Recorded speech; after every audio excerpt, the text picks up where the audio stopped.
Do you remember when Tony Hinchcliffe said Puerto Rico is a floating pile of garbage? Well, apparently Puerto Ricans didn't care all that much. Here is the Puerto Rican shadow senator endorsing Donald Trump.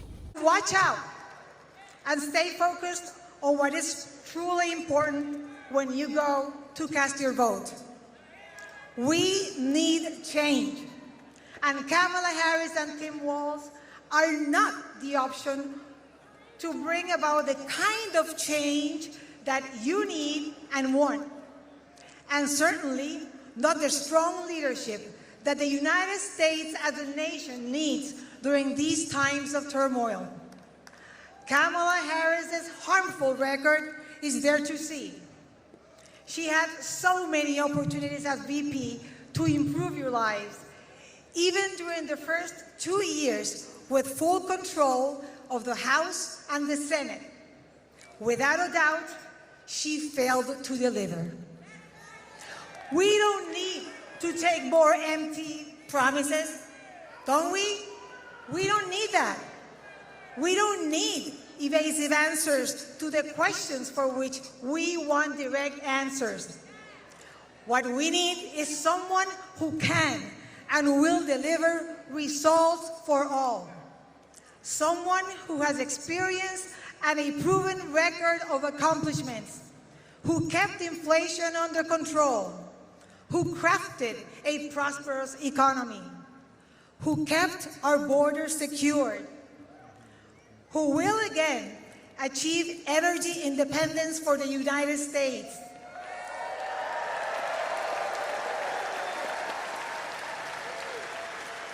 who understands the complexities of the world economy, who can make a deal happen to end the war in Ukraine and bring stability to the Middle East region.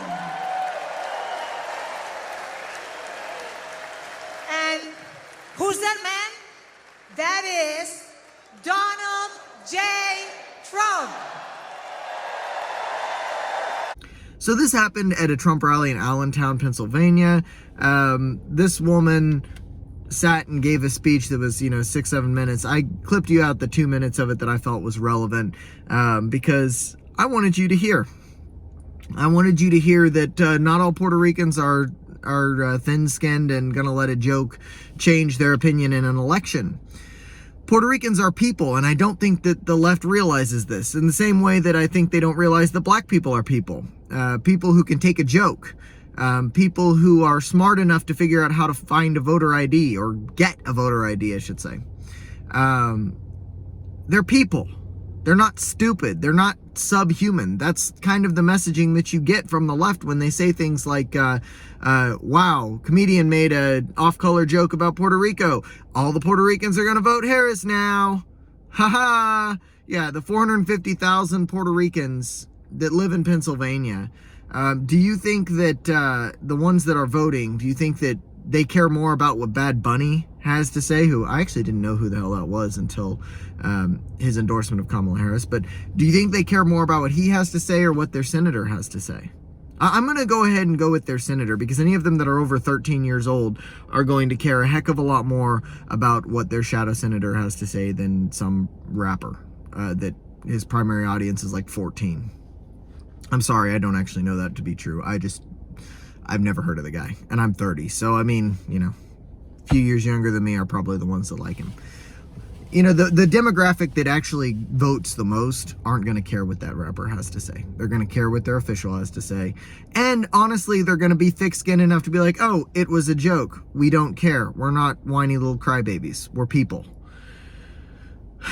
The Democratic Party has kind of lost their fangs with this racism thing. I think it was really shocking back in like 2014, 15, 16 when they first started like really bringing out the big guns with this. No one cares anymore. You've called Trump Hitler for 10 years. People just don't take it seriously when you do this stuff. It's amusing that you think that this still works.